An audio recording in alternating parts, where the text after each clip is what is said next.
ti e te tā, tēnā koutou katoa, ko Marcia Hopa tēnei, Phoenix Ruka tēnei. no te whanau o Niwha. We both started a company called Niwha Creative, which is a house for Māori design, arts, film, photography, and yeah, we're around branding, graphic design, and building websites and things like that. So all things arts. We want to be an umbrella for musicians.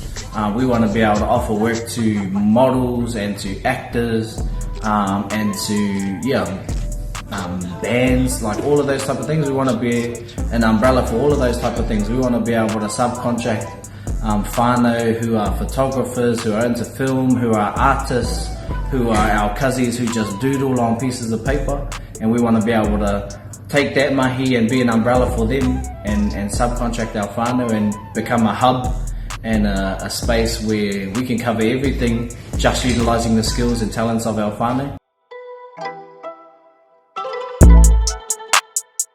So Niwha is on the side of our full-time mahi.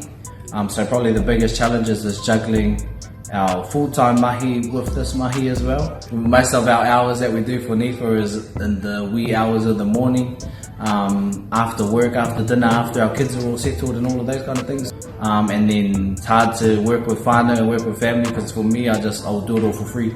And I know there are a lot of Māori like that too, so support your whanau, don't make them do it for free.